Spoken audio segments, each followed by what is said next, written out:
दोस्तों सभी को मेरा नमस्कार। मैं महानंद कुमार और आप सबों के बीच जैन धर्म से जुड़ी टॉपिक को लेकर आया हूँ। यह 5वां टॉपिक होगा। आपने अब तक जो सुना जैन धर्म से जुड़ी हुई वह बेहद ही रोचक और जानकारी और प्रतियोगी दृष्टिकोण से बेहद ही खास थी।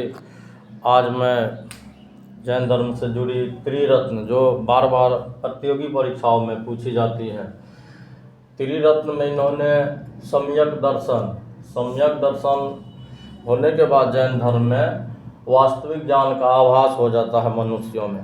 तो इन्होंने जैन धर्म में कहा कि सम्यक दर्शन त्रिरत्न का पहला भाग है, जो वास्तविक ज्ञान होने के बाद जो है मनुष्य का कार्यकलाप अलग हो जाता है। उसके बाद सम्यक ज्ञान है, सत्य में विश्वास। जब जैन धर्म में सम्यक ज्ञान की पूर्ति मनुष्यों में हो जाती है तो सत्य में विश्वास करने की शक्तियाँ उभर कर आती है।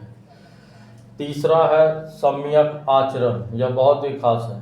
कह रहा है सांसारिक विषयों से उत्पन्न सुख दुख के प्रति समभाव, यानी कि न सुख में न दुख में अपनी संतुलन को बनाए रखना ही सम्यक आचरण है।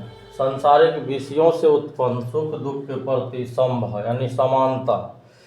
उसके बाद जैन धर्म में दर्शन है जो पहला है अनेकांतवाद, यानी अनेकांतवाद बहुरूपता का सिद्धांत, यानी कि एक चीज़ को हम कई रूपों में जान सकते हैं, देख सकते हैं।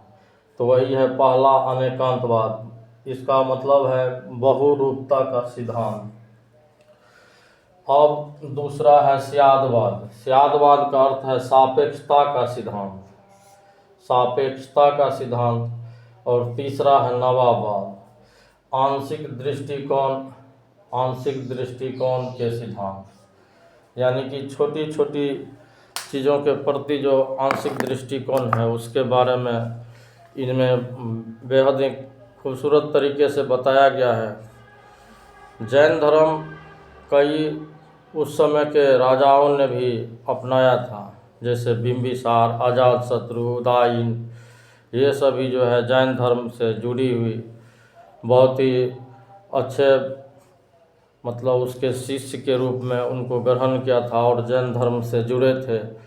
जैन धर्म उस समय के अपने आप में एक बहुत ही प्रचलित धर्मों के रूप में जाना गया और पूरे एशिया में जैन धर्म को एक वरीयता के रूप में, एक आदर्श के रूप में माना भी।